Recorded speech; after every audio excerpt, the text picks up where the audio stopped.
सभी हिंदी साहित्य प्रेमियों का हिंदी साहित्य की क्लास में आपका हार्दिक स्वागत, अभिनंदन। हम पढ़ रहे हैं यूथ कंपटीशन टाइम्स बुक से और इसके अंतर्गत हम करवा रहे हैं आपको पूरे कंप्लीट क्वेश्चन।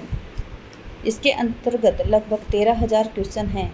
वैसे तो 8,000 क्वेश्चन ही हैं। कितने क्वेश्चन हैं? 8,000 क्वेश्चन है इसमें फिक्स तो, लेकिन 13,000 क्वेश्चन इस प्रकार से दिए गए हैं इसमें कि एक क्वेश्चन अगर 2-3 बार एग्जाम में आया गया तो उसको कन्वर्ट कर लिया इन्होंने, तो 13,000 क्वेश्चन कर दिए उन्होंने पूरे, लेकिन क्वेश्चन इसमें 8,000, ठीक है। जिसमें से आधे क्वेश्चन हमने करवा दिए हैं, 400 क्वेश्चन के लगभग करवा दिए हैं।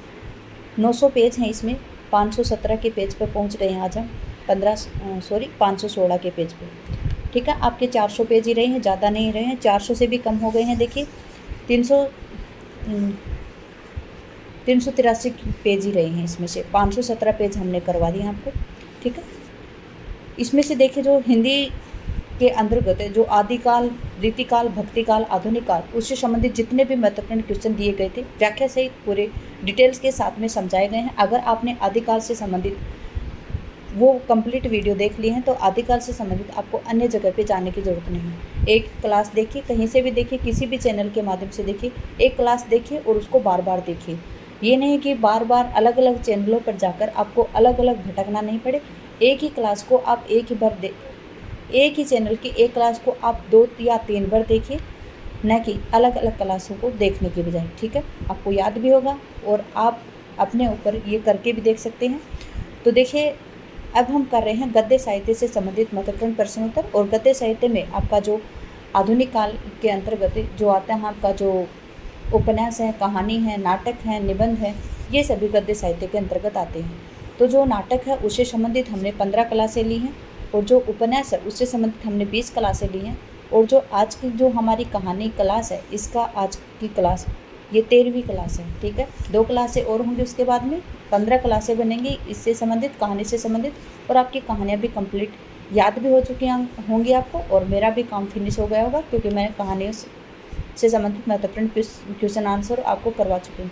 उसके बाद में है आपके निबंध, और निबंध के बाद में है आत्मकथाएं। किसी ने मुझे कहा था कि मैम आत्मकथा से संबंधित, शायद रचना जी ने कहा था कि आत्मकथा से संबंधित महत्वपूर्ण प्रश्न उत्तर करवाइए। तो देखिए निबंध के बाद में रचना जी आत्मकथाएं ही होंगी, ठीक है। जल्दी से जल्दी करवाने की कोशिश करते हैं। आज हमारा क्वेश्चन है आज का, देखिए ये कहानी से संबंधित क्वेश्चन है। निम्नलिखित में से कौन सा कहानी संग्रह प्रेमचंद जी का नहीं है? क्या पूछा आपसे कि प्रेमचंद जी का कहानी संग्रह कौन सा नहीं है? तो देखिए जो मोहब्बत की राहें हैं ये प्रेमचंद जी का कहानी संग्रह नहीं है, जबकि प्रेम पचीसी, प्रेम द्वादशी और सप्त सरोज ये प्रेमचंद जी के कहानी संग्रह है। देख लेते हैं हम कब पूछा गया है। ये देखिए आप ये सोचेंगे कि ये जो प्रेमचंद जी की कहानी है, कफन है, कजाकी है, बड़े घर की बेटी है, बड़े भाई साहब हैं, इस प्रकार की कहानियों से संबंधित क्वेश्चन आते हैं कि मैम ये कहाँ से आ गए। तो देखिए आपके सामने है 2015 में आए हुए क्वेश्चन है। इग्नोर नहीं कर सकते आप किसी भी क्वेश्चन को कि हमने प्रेमचंद जी को पढ़ा तो उनके ऊपर से उठा के पढ़ लिया, नहीं। अगर प्रेमचंद जी से संबंधित आप पढ़ेंगे तो संपूर्ण रचनाएं और संपूर्ण काव्य ही उनका पढ़ना पड़ेगा कि किस किस में क्या हुआ है, ठीक है। इस हिसाब से देखते हैं।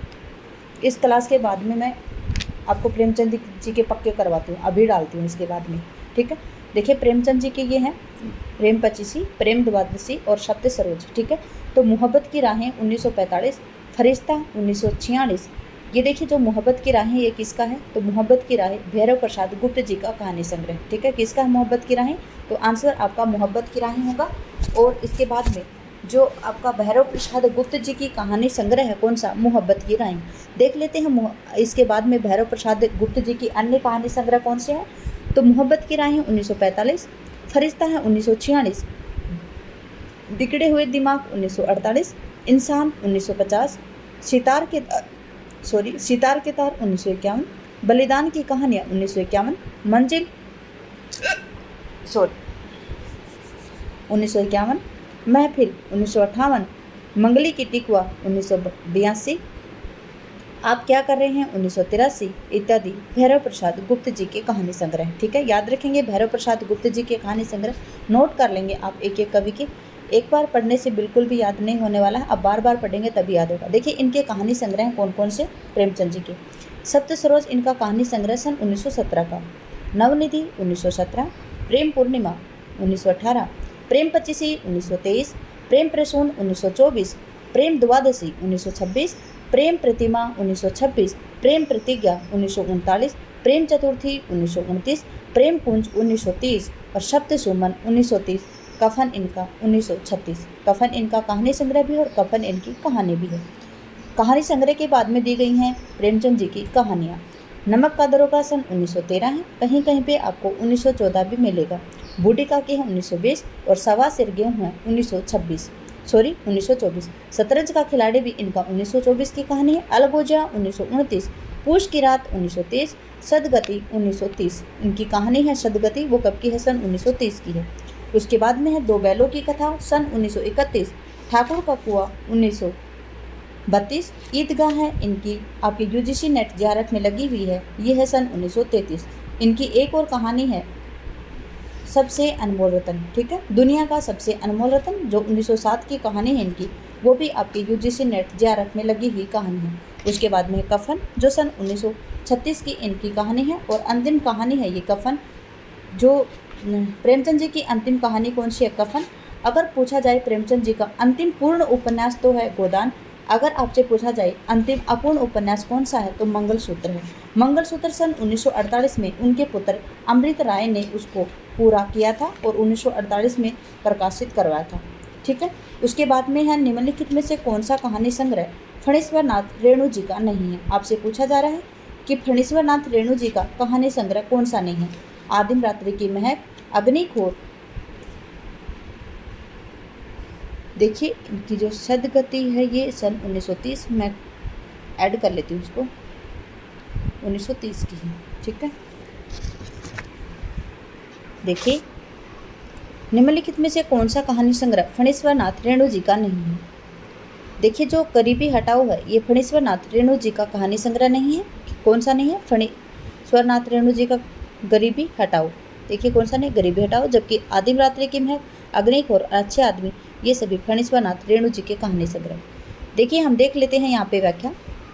फणीश्वर नाथ रेणु जी के कहानी संग्रह हैं ठुमरी 1959, आदिम रात्रि की महक 1967, अग्निखोर 1973, एक श्रावणी दोपहर की धूप 1984, अच्छे आदमी 1986 प्रमुख कहानियां हैं इनकी। ये तो हैं इनकी कहानी संग्रह। कौन कौन से? ठुमरी, आदिम रात्रि की महक, अग्निखोर, एक श्रावणी दोपहर की और अच्छे आदमी। अब इसके बाद में आई हैं इनकी कहानियाँ।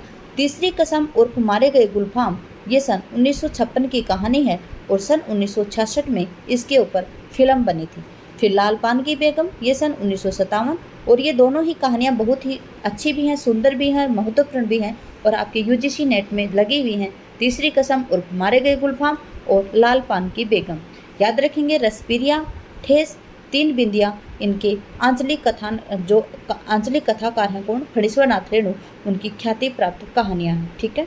तो देखिए जो प्रमुख कहानियाँ हैं इनकी, तीसरी कसम उर्फ मारे गए गुलफाम, इसमें 3 कस्में खाई हैं हीरामन ने। पहली खाई है कि वो चोरी बाजारी का सामान नहीं उठाएगा। उसके बाद में दूसरी कसम खाई उसने बांस की लदनी नहीं करेगा और तीसरी कसम खाई थी कि कंपनी औरत की लदनी नहीं करेगा। इस प्रकार से आपको तीनों कसम इनकी क्रमवाइज याद रखनी है, कभी नहीं भूलनी है। उसके बाद में है गरीबी हटाओ, जो 1976 है। 9 साल की छोटी पत्नी, 9 साल छोटी पत्नी 1969, काला रजिस्टर 1972, चकिया नेम 1979। ये सभी जो रविंद्र जो कालिया जी हैं उनके कहानी संग्रह हैं। कौन कौन से? गरीबी हटाओ, 9 साल से छोटी पत्नी, 9 साल छोटी पत्नी, काला रजिस्टर, चकैया नेम आदि रविंद्र कालिया जी की कहानी संग्रह है। अगला क्वेश्चन है, प्रकाशन वर्ष के अनुसार आपको कहानी संग्रह का सही अनुक्रम बताना है। तो देखिए जो 7वीं के बच्चे दिए गए हैं, ये सन 1935 की कहानी है। किसकी है? ये राहुल संकीर्तन जी की। फांसी कहानी किसकी है? तो फांसी जैनेन्द्र जी की, सन 1929 है। बिखरे मोती किसकी है? तो सुभद्रा कुमारी चौहान 1932 और 2 बाकी ये भगवती चरण वर्मा 1936। याद रखेंगे तो इस प्रकार से यहाँ पे आंसर आएगा। सबसे पहले फांसी आएगा, फिर बिखरे मोती, फिर उसके बाद में 7वीं के बच्चे और 2 बाकी। तो देखिए सबसे पहले फांसी कहाँ पे? तो आपके डी ऑप्शन में है फांसी, फिर उसके बाद में बिखरे मोती 32, बिखरे मोती 32, 7वीं के बच्चे 35 और 2 बाकी 1936। इस प्रकार से आंसर यहाँ पे डी आएगा। देखिए फांसी है वो सन 1929 की जैनेन्द्र जी की कहानी है। बिखरे मोती 1932 में सुभद्रा कुमारी चौहान जी की कहानी है सतमी के बच्चे सन 1935 में राहुल सांकृत्यायन जी की कहानी है और दो बांकी सन 1936 भगवती चरण वर्मा जी की कहानी है। उसके बाद में अगला क्वेश्चन है, देखिए अगला क्वेश्चन है, निम्नलिखित में से कौन सी कहानी राजी सेठ की नहीं है। आपसे पूछा गया है कि राजी सेठ की कहानी कौन सी नहीं है। तो देखिए यहाँ पे बहुत ही इंपॉर्टेंट कहानियाँ दी गई हैं। जाह्नवी कहानी आप सभी को पता है कि जाह्नवी कहानी किसकी है, तो जाह्नवी कहानी जैनेंद्र जी की प्रमुख कहानी है, तो ये राजी सेठ की कहानी नहीं आएगी। जबकि समांतर चलते हुए अपने दायरे, गलत होगा प्रजातंत्र। देखिए राजी सेठ है, इनकी कहानी अगर आपको नहीं आती है, अगर आपको ये पता है कि जाह्नवी कहानी किसकी, तो मैंने काफ़ी बार पढ़ाया आपको। जाह्नवी कहानी ये किसकी है, ये जैनेंद्र जी की कहानी है। और ये वातायन जो इनका कहानी संग्रह सन 1930 और कहीं कहीं पे 31-32 भी मिलता है, तो इसमें संकलित है ये जाह्नवी कहानी। ठीक है, तो आप याद रखेंगे जाह्नवी कहानी किसकी है, जैनेंद्र जी की कहानी है। राजी सेठ की प्रमुख कहानियाँ हैं समांतर चलते हुए, अपने दायरे, गलत होगा प्रजातंत्र, अंधे मोड़ से आगे, तीसरी हथेली, गमे हयात ने मारा और उसी जंगल में। इसकी काफ़ी रचनाएं हैं, उनके रचनाकाल मुझे नहीं मिले हैं, जबकि जिनके मिले हैं वो मैं आपको बता देती हूँ। जो इनका है कौन सा, अंधे मोड़ से आगे, ये 1979 का है। और जो आपका कौन सा है, समांतर चलते हुए, क्या है, समांतर चलते हुए 1981 है। और ये गमे हयात ने मारा, ये सन 2006 का इनका कहानी सब 2006 की कहानी है। ठीक है, उसके बाद में जाह्नवी जैनेंद्र की प्रमुख रचना है। याद रखेंगे जाह्नवी किसकी कहानी है, तो ये जैनेंद्र जी की प्रमुख कहानी है। जैनेंद्र की चर्चित कहानियाँ खेल 1928, फांसी है 1929, वातायन 1930, नीलम देश की राजकन्या 1933 नहीं है, ये 1938 आएगा, पाचेव है 1948 और जय संधि 1948, एक कैदी, गदर के बाद, बाहुबली, तत्सम, मास्टर, अपना अपना भाग्य, ये सभी कहानियाँ किसकी हैं, ये जैनेंद्र जी की कहानियाँ हैं। अगला है, निम्नलिखित में से कौन सी शिशु संवेदना की कहानी नहीं है। आपसे पूछा कि शिशु संवेदना की कहानी कौन सी नहीं है, तो देखिए जो आपका नादान दोस्त है, चोरी और कजाकी, ये सभी शिशु संवेदना की कहानी है। जबकि दो सखियाँ हैं, ये भी किसकी हैं, ये प्रेमचंद जी की कहानी है सारी ही। जो चारों कहानी किसकी है, ये प्रेमचंद जी की कहानी है। तो दो सखियाँ कहानी है, इसके ऊपर क्या है, ये शिशु संवेदना की कहानी नहीं है। जबकि चोरी, नादान दोस्त और कजाकी, ये शिशु संवेदना की कहानी है। तो दो सखियाँ कहानी है जो सन 1928 में है। और जो ये सभी कहानियाँ किसके, प्रेमचंद जी की कहानी है। दो सखियाँ कहानी शिशु संवेदना से संबंधित नहीं है। जबकि नादान दोस्त, चोरी और कजाकी, इनका सन 1926 की कहानी है। ये भी किससे संबंधित है, ये शिशु संवेदना से संबंधित है। ठेस कहानी के लेखक कौन है, तो याद रखेंगे ठेस कहानी के लेखक है फणीश्वर नाथ रेणु। ठेस नाम से याद करेंगे, ठेस क्या होती है कि किसी को ठेस पहुंचाना, किसी को दुख पहुंचाना। तो फणीश्वर नाथ रेणु हैं, ये आंचलिक उपन्यास थे और ये आंचल से संबंधित उपन्यास लिखते थे, क्योंकि मतलब ग्रामीण जीवन परिवेश से संबंधित। और ग्रामीण जीवन परिवेश उस समय का ऐसा था कि हर व्यक्ति को, जो जमींदार हैं, जो बड़े महाजन हैं, वो जो आंचलिक जो बस्ती के लोग थे उनको ठेस पहुंचाते रहते। तो इस प्रकार से याद रखें कि ठेस कहानी को कभी नहीं भूलेंगे आप, फणीश्वर नाथ रेणु की ही होगी।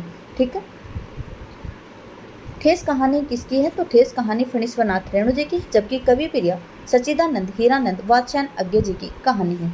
मलबे का मालिक मोहन राकेश जी की कहानी है। और याद रखेंगे आप मलबे का मालिक सन 1956 की इनकी कहानी है। इंटरव्यू अमरकांत जी की कहानी है। और इनके जो इंटरव्यू ठेस और कवि प्रिया, इनके रचनाकाल नहीं दिए गए हैं। फिर है, प्रकाशन वर्ष के अनुसार आपको निम्नलिखित कहानियों को क्रम के अनुसार लगाना है। इंदुमती कहानी किसकी है, तो सन 1900 की कहानी है इंदुमती। और किसकी है, ये किशोरी लाल गोस्वामी जी की है। फिर मकरील है 1934 की कहानी, उसने कहा था सन 1915 की है। और कफन 1936 की है। इस हिसाब से आप याद रखेंगे, सबसे पहले आएगी इंदुमती, फिर उसके बाद में आएगा उसने कहा था, फिर मकरील और फिर कफन। तो यहाँ पे आपका बी ऑप्शन बिल्कुल ठीक है। क्या आएगा, बी ऑप्शन बिल्कुल ठीक आएगा। यहाँ पे आपका आएगा इंदुमती कहानी है सन 1900 की, एक किशोरी लाल गोस्वामी जी की कहानी है। किशोरी लाल गोस्वामी जी की अन्य कहानी है दूसरी 1902 की, जो गुलबहार है। कौन सी है, गुलबहार है। और जो किशोरी लाल गोस्वामी जी की जो इंदुमती कहानी है, ये सर्वप्रथम सरस्वती पत्रिका में प्रकाशित हुई थी और रामचंद्र शुक्ल जी ने इसे इंदुमती कहानी को प्रथम कहानी माना है। फिर है उसने कहा था सन 1915, चंद्रधर शर्मा गुलेरी जी की कहानी है। चंद्रधर शर्मा गुलेरी से संबंधित आप 3 कहानियां महत्वपूर्ण हैं, याद रखेंगे, कभी भी नहीं भूलेंगे। सुखमय जीवन 1911, बुद्धू का कांटा 1914 और उसने कहा था सन 1915। देखिए बार बार बताने का यही मतलब है कि आप रिपीट करते रहें। मकरील है 1934, जो यशपाल जी की कहानी है। फिर हम कफन सन 1936 प्रेमचंद जी की कहानी है। आचार्य रामचंद्र शुक्ल जी ने इंदुमती जो 1900 में हिंदी साहित्य की जो सरस्वती पत्रिका है उसमें प्रकाशित हुई थी और हिंदी साहित्य की प्रथम कहानी इसको मानते हैं। रचना काल के अनुसार कहानी संग्रहों का आपको सही अनुक्रम लगाना है। तो यहाँ पे क्या है, एक धनी व्यक्ति का बयान, ये कब का है, सन 1997 का है। कब का, सन 1997। फिर है ये तेरे प्रतिरूप, ये सन शायद 1961 की कहानी है, कहानी संग्रह। फिर है भूख के 3 दिन, भूख के 3 दिन किसकी है, तो 1968 की है। ये कब की है, 1968। फिर उसके बाद में है सतह से उठता आदमी, सतह से उठता आदमी कब की है, सतह से उठता आदमी है सन 1971 की। तो सबसे पहले आएगी ये तेरे प्रतिरूप, फिर उसके बाद में आएगी भूख के 3 दिन, सतह से उठता आदमी और एक धनी व्यक्ति का बयान। तो सबसे पहले ये तेरे प्रतिरूप कहाँ पे है, ये तेरे प्रतिरूप यहाँ है, लेकिन फिर भूख के 3 दिन, एक धनी व्यक्ति और सतह से उठता आदमी। देखिए यहाँ पे 1997 पहले दिया गया है, फिर उसके बाद में सतह से उठता आदमी दिया गया। तो ये ऑप्शन भी नहीं आएगा, बी भी नहीं आएगा, ए भी नहीं आएगा। देखते हैं अगला ऑप्शन, हाँ जी ये आएगा, क्योंकि ये तेरे प्रतिरूप है सन 1961 की है। भूख के क्या है, भूख के 3 दिन 1968 है। और सतह से उठता आदमी, सतह से उठता आदमी कब की है, सन 1971 की है। और एक व्यक्ति, एक धनी व्यक्ति का बयान सन 1997। तो देखिए आपका डी ऑप्शन बिल्कुल ठीक होगा। अगला क्वेश्चन देखिए, पहले देख लेते हैं व्याख्या। रचना काल के अनुसार कहानी संग्रह का सही अनुक्रम इस प्रकार से है। ये तेरे प्रतिरूप सन 1961 की अज्ञे जी की कहानी है। भूख के 3 दिन सन 1968 यशपाल जी की कहानी है। सतह से उठता आदमी सन 1971 मुक्ति बोध जी की कहानी है। एक धनी व्यक्ति का बयान सन 1997 अमरकांत जी की कहानी है। ठीक है, उसके बाद में है निम्नलिखित कहानियों को उनके रचनाकारों के अनुसार आपको बताना है। ठीक है, यारों के यार किसकी कहानी है, तो यारों के यार कृष्णा सोपते जी की कहानी है। सॉरी यारों के यार किसकी है, बिल्कुल कृष्णा सोपते जी की कहानी है। मछली मरी हुई किसकी है, राजकमल चौधरी जी की है। फिर उसके बाद में है सपाट चेहरे वाला आदमी, और ये है दूधनाथ सिंह की। दूधनाथ सिंह मतलब दूध मतलब होता है सफ़ेद, और सफ़ेद क्या होता है, एकदम सपाट चेहरे वाला आदमी होता है। सफ़ेद हमें एकदम सपाट से दिखता है। कोशिका गटवार किसकी है, तो भीष्म शाहनी जी की। सॉरी कोशिका गटवार किसकी है, शेखर जोशी जी की कहानी है। किसकी है, शेखर जोशी की, सन 1958 की कहानी है। भीष्म शाहनी जी की कहानी कौन सी है, तो याद रखेंगे भीष्म शाहनी जी की काफ़ी कहानियाँ हैं। यहाँ पे तो सिर्फ पाली दी गई है, जबकि भीष्म शाहनी जी की कहानियाँ हैं, एक तो है आपके सिलेबस में लगी हुई भीष्म शाहनी की कहानी, नाम याद नहीं आ रहा, वो शामनाथ वाली कहानी है भीष्म शाहनी की, याद नहीं आ रहा, उसका पात्र था ना शामनाथ, वो कहानी थी। यारों के यार कृष्णा सोपती जी की कहानी है। मछली मरी हुई राजकमल चौधरी जी की कहानी है। सपाट चेहरे वाला आदमी दूधनाथ सिंह की कहानी है। कोशिका गटवार शेखर जोशी जी की कहानी है। और पाली भीष्म शाहनी जी की कहानी है। ठीक है, अगला क्वेश्चन है, गुंडा कहानी प्रसाद की किस कहानी संग्रह से संकलित है। जो गुंडा कहानी है वो प्रसाद जी के किस कहानी संग्रह से संबंधित है, इंद्रजाल, आकाशदीप, प्रतिध्वनि और आंधी। तो आपको याद रखना है कि जो गुंडा कहानी है, इनकी जो अंतिम कहानी है इंद्रजाल सन 1936 उसमें प्रकाशित है। ठीक है, याद रखेंगे इनके 5 कहानी संग्रह है, किनके, जयशंकर प्रसाद जी के। और आपको याद रखना है कि जो जयशंकर प्रसाद जी हैं, इनके 5 कहानी संग्रह आपको कंप्लीट याद होने चाहिए, क्योंकि जो जयशंकर प्रसाद जी हैं उनसे संबंधित जो कहानी संग्रह हैं, इनसे संबंधित आपसे प्रश्न पूछे जाते हैं। तो याद रखेंगे जो जयशंकर प्रसाद हैं, इनकी प्रथम कहानी संग्रह है आंधी नहीं है, छाया है, जो सन 1912 का है। फिर उसके बाद में है इनकी प्रतिध्वनि 1926 की है। फिर उसके बाद में आकाशदीप जो सन 1929 का है। आंधी है सन 1931 और इनकी है इंद्रजाल सन 1936 की। ठीक है, अगला क्वेश्चन है, देखिए यहाँ पे देख लेते हैं, गुंडा कहानी जयशंकर प्रसाद के इंद्रजाल कहानी संग्रह में संकलित है।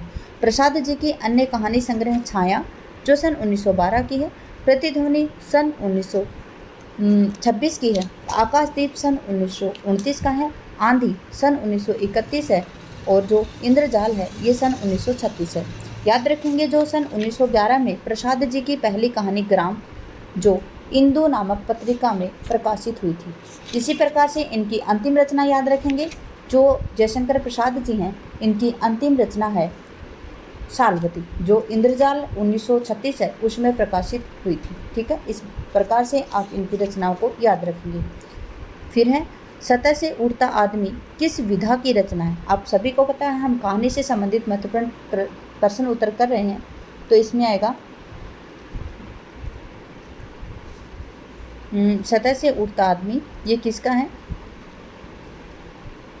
ये कहानी है। ये क्या है? सतह से उड़ता आदमी कहानी है। ये सतह से उड़ता आदमी गजानंद माधव मुक्तिबोध द्वारा लिखा एक कहानी संग्रह है। ठीक है, सतह से उड़ता आदमी क्या है? एक कहानी संग्रह। किसका? गजानंद माधव मुक्तिबोध का। याद रखेंगे सतह से उड़ता आदमी सन 1971 का कहानी संग्रह। उसके बाद में मुक्तिबोध का एक अन्य कहानी संग्रह काठ का सपना है। मुक्तिबोध जी का एक अन्य कहानी संग्रह कौन सा है? काठ का सपना। फिर मुक्तिबोध जी की जो नई कविता कहानी है, नई कविता के कवि कहे जाते हैं कौन? मुक्तिबोध जी, जिनका चांद का मुंह टेढ़ा सन 1964 है और भूरी भूरी खाक दूर 1980। ब्रह्म राक्षस और अंधेरे कृतियां हैं, ये इनके चांद का मुंह टेढ़ा है इसी में संकलित है। काव्य कृतियों की रचना इन्होंने की थी। कवि मुक्तिबोध ने अपनी कामायनी एक पुनर्विचार, भारतीय इतिहास और संस्कृति, नई कविता का आत्मसंघर्ष। देखिए जो मुक्तिबोध जी हैं इनका कामायनी एक पुनर्विचार सन 1952 का है। फिर है भारतीय चिंतन और संस्कृति, नई कविता का आत्मसंघर्ष सन 1968 की। इनके निबंध और आलोचनात्मक कृतियां भी इन्होंने लिखी थी। देखिए आगे देख लेते हैं। अगला क्वेश्चन है, समांतर कहानी की पुरस्कर्ता कमलेश्वर का मूल नाम क्या था? आपसे पूछा है। जो समांतर कहानी के पुरस्कर्ता हैं कौन? कमलेश्वर जी। समांतर कहानी का पुरस्कर्ता कमलेश्वर जी कब रचना की थी इन्होंने? सन 1972 में प्रवर्तक बने थे किसके? समांतर कहानी के। ठीक है, याद रखेंगे कमलेश्वर जी का जन्म, इनका जन्म है सन 1932। कब का है? सन 1932 का है। और इन्होंने 1972 में समांतर कहानी के प्रवर्तक पुरस्कर्ता बने थे। और इनका मूल नाम पूछा आपसे तो मूल नाम था इनका कैलाश सक्सेना। ठीक है, कौन है? कैलाश सक्सेना। समांतर कहानी के पुरस्कर्ता कमलेश्वर का मूल नाम कैलाश सक्सेना है। इनका समांतर कहानी आंदोलन, कहानी आंदोलन की प्रतिक्रिया स्वरूप हुआ था। आपसे जो आते हैं ना आपके ये सही है या ये गलत है तो पूछा जा सकता है। इस प्रकार से याद रखेंगे कि जो इनका समांतर कहानी का आंदोलन किस कहानी की प्रतिक्रिया स्वरूप हुआ था? तो कहानी की प्रतिक्रिया स्वरूप हुआ था। कहानी से संबंधित कौन थे? तो गंगा प्रसाद विमल जी थे। आपको याद होगा कब से थे? सन 1960 से संबंधित थे। और जो आपकी जो नई कविता है वो सन 1956। कौन कौन थे? तो याद रखेंगे कमलेश्वर जी थे और आपके राजेंद्र यादव थे और निर्मल वर्मा जी थे। ठीक है, समांतर से तात्पर्य कहानी को आम आदमी के जीवन की परिस्थितियों और समस्याओं के समानांतर प्रतिष्ठित करने का प्रयास से ली गई है।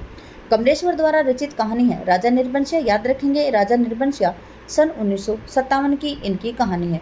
उसके बाद में है कस्बे का आदमी सन 1958 है। खोई हुई दिशाएं सन 1963, मास का दरिया 1966, बयान 1973, जॉर्ज पंचम की आंख इनकी कहानियां हैं। ठीक है, उसके बाद में है आधुनिक नारी अब अपनी पूरी महिमा, देह संपदा और वास्तविक सम्मान के साथ आई है। औरतें अब औरतें हैं, वे झूठी सतिया वेश्याएं नहीं हैं। इसलिए नई कहानी नायिकाओं के से शून्य है। नई कहानी के संबंध में उपयुक्त कथन किसका है? ठीक है, आपसे पूछा गया है कि जो आधुनिक नारी है वो अब अपनी पूरी गरिमा, देह संपदा और वास्तविक सम्मान के साथ आई है। औरतें अब औरतें हैं, वे झूठी सती व वेश्याएं नहीं हैं। इसलिए नई कहानी नायिकाओं से शून्य है। नई कहानी से संबंध में उपयुक्त कथन किसका है? तो किसका है ये कथन? ये कथन है आपका कमलेश्वर जी का। किसका कथन है? कमलेश्वर जी का कथन है। यहाँ पे नई कहानी ये पहले वाली औरतें नहीं है, आधुनिक नारी। इससे याद आ गया मुझे, वो आधुनिक नारी बनती है कौन? चीफ की दावत कहानी है वो। शामनाथ वाली कौन सी कहानी है? चीफ की दावत। उस टाइम पे याद नहीं आया था। चीफ की दावत कहानी है वो। ठीक है, कमलेश्वर इनके कथन है कमलेश्वर जी का। नई कहानी के संबंध में उक्त कथन कमलेश्वर जी का है। तीसरी कसम फिल्म किस लेखक की कहानी पर बनाई गई थी? देखिए तीसरी कसम फिल्म है, ये कब बनी थी? सन 1966 में। क्योंकि जो सन 1956 में तीसरी कसम और मारे गए गुलफाम कहानी के रचयिता कौन थे? फणीश्वर नाथ रेणु जी। तो इसके रचयिता कौन आएंगे? फणीश्वर नाथ रेणु जी, और इन्हीं के नाम पर बनी थी तीसरी कसम। फिल्म का नाम है इनका, इन्हीं फिल्म बनी थी इसके ऊपर सन 1966 में। ठीक है, तीसरी कसम फिल्म फणीश्वर नाथ रेणु के इसी नाम से तीसरी कसम और मारे गए गुलफाम के ऊपर बनाई गई फिल्म है। रेणु की अन्य कहानियां हैं रसप्रिया, ठुमरी, अग्निखोर, आदिम और रात्रि की महक। ठीक है, तो देखिए जो ठुमरी है इनकी वो 1959 है, अग्निखोर 73 है, आदिम रात्रि की महक 1967 की कहानी है। प्रेमचंद जी की अंतिम कहानी है कफन। याद रखेंगे, प्रेमचंद जी की अंतिम कहानी कौन सी है? कफन। यहाँ पे देख लेते हैं हम व्याख्या में इसके आंसर लगा देंगे, जो रचना है उनका रचना काल लगा देंगे। प्रेमचंद जी की अंतिम कहानी कफन सन 1936 में। प्रेमचंद विश्व स्तर के महान उपन्यास और कहानीकार के रूप में प्रमुख कहानियाँ लिखते थे। इनके प्रमुख ये क्या थे? प्रेमचंद विश्व स्तर के महान उपन्यासकार और कहानीकार हैं। इनकी प्रमुख कहानियाँ ईदगाह सन 1933 जो आपके यूजीसी नेट जेआरएफ में लगी हुई है, और इनकी अन्य है एक अनमोल रतन, दुनिया का अनमोल रतन जो 1907 का है, वो भी आपके यूजीसी नेट जेआरएफ में लगा हुआ है। ठाकुर का कुआं है इनका सन 1932 का। बड़े घर की बेटी सन 1910 है। शतरंज का खिलाड़ी 24 है। नमक को दरोगा कहीं पे 13 और कहीं पे 14 मिलेगा। फिर उसके बाद में दो बैलों की कथा जो सन 1932 की है, और पूष की रात सन 1930 की है। दो बैलों की कथा है, ये कहीं कहीं पे आपको 31 भी मिल सकती है। ठीक है, कितनी मिल सकती है? 31 भी मिल सकती है, कहीं पे 32 भी मिल सकती है। अगला क्वेश्चन है हत्या नामक कहानी के लेखक कौन है? हत्या नामक जो कहानी है उसके लेखक कौन है? तो उस लेखक कौन है? जैनेन्द्र कुमार है। जो हत्या नामक कहानी किसने लिखी थी? तो जैनेन्द्र कुमार जी ने लिखी थी। देखिए जैनेन्द्र प्रेमचंदोत्तर हिंदी कथा साहित्य के प्रमुख लेखक हैं। जैनेन्द्र द्वारा लिखी गई प्रसिद्ध कहानियाँ हत्या, खेल, फोटोग्राफी, अपना अपना भाग्य बहुत ही महत्वपूर्ण कहानी है, बहुत ही सुंदर और अच्छी कहानी है। एक छोटे से बच्चे के ऊपर कहानी है जो 10-12 साल का है, और वो सर्दी में ठिठुर कर मर जाता है अपना अपना भाग्य नाम से। तो इस अपना अपना भाग्य नाम से ये कहानी है। बाहुबली वातायन इनका 1931-32 का है। नीलम देश की राजकन्या सन 1938 का है। एक दिन 1935 का है। स्पर्धा, पत्नी, एक कैदी, लाल सरोवर, मास्टर जी तथा भाभी आदि इनकी कहानियाँ हैं। और प्रेमचंद जी के द्वारा लिखित कहानियाँ हैं। कौन सी प्रेमचंद जी की कहानियाँ? कफन है जो सन 1936 का है। ईदगाह सन 1933, ठाकुर का कुआं 1931-32, नमक का दरोगा 1914, नशा 1934, पूस की रात है इनका सन 1930, और सदगति है इनकी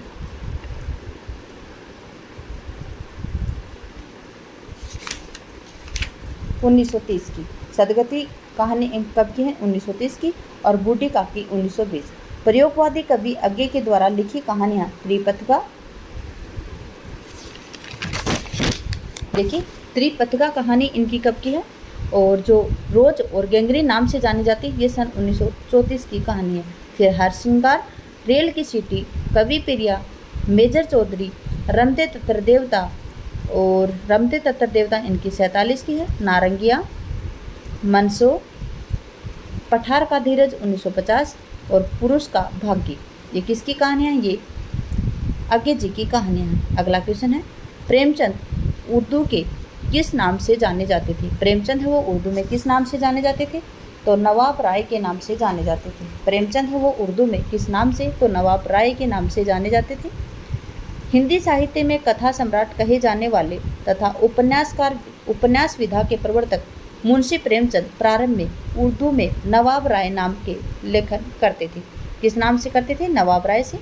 लेकिन इनकी जो सोचे वतन है जो उर्दू में थी, उसके जब्त हो जाने के बाद में जो अंग्रेजी सरकार है, ब्रिटिश सरकार, उसने जो इनकी रचना थी सोचे वतन, उसकी जो 300 प्रतियाँ थी उनको जला दिया था। उसके बाद में जो दयानारायण निगम जी हैं, उन्होंने सलाह दी कि आप धनपत राय को छोड़कर, नवाब राय को छोड़कर प्रेमचंद नाम से लिखी। तो उन्होंने प्रेमचंद नाम से लिखा। फिर प्रेमचंद को उपन्यास का सम्राट बंगला जो कथाकार थे शरत चंद्र चट्टोपाध्याय जी ने कहा था।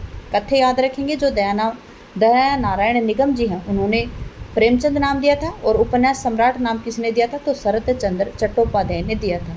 ठीक है।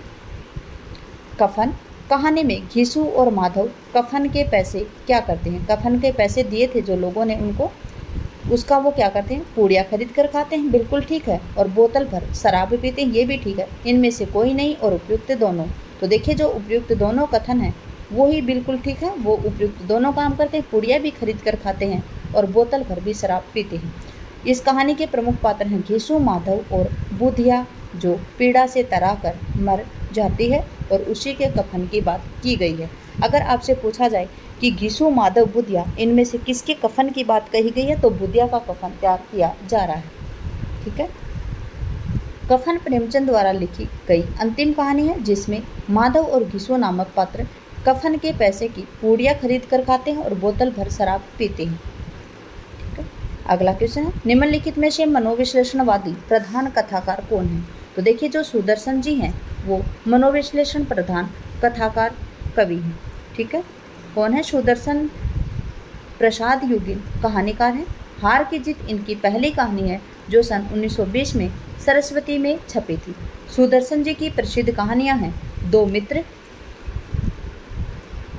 मित्र, कवि की स्त्री, प्रेम तेरू, एथेंस का सत्यार्थी, पत्थरों का सौदागर और कमल की बेटी। देखिए आज का अंतिम क्वेश्चन है, हिंदी की प्रसिद्ध कहानी कसाईबाड़ा के लेखक कौन है। हिंदी की जो प्रसिद्ध कहानी है कसाईबाड़ा, उसके लेखक कौन है, ओम प्रकाश वाल्मीकि, कमल भारती, शिव मूर्ति और सैयाराज बेचन। तो देखिए जो ओम प्रकाश वाल्मीकि हैं, प्रसिद्ध कहानी जो कसाईबाड़ा है वो किसकी है, शिव मूर्ति जी की है। किसकी है, शिव मूर्ति जी की है। तो देखिए जो हिंदी की प्रसिद्ध कहानी है कसाईबाड़ा, उसके लेखक शिव मूर्ति जी हैं। इनकी अन्य कहानी केसर कस्तूरी है। ओम प्रकाश वाल्मीकि एक दलित कहानीकार हैं। इनकी चर्चित कहानी है 25 चौका, 150, 1993, सलाम 2000, घुसपैठिए 2003, प्रमोशन आदि हैं। शोराज सिंह बेचन की कहानियाँ हैं अस्थियों के अक्षर और शोध प्रबंध। इसी के साथ में करते हैं हम क्लास का समापन। क्लास में बने रहने के लिए आपका धन्यवाद। आपका दिन शुभ रहे। जय हिंद, जय भारत, जय जवान, जय किसान।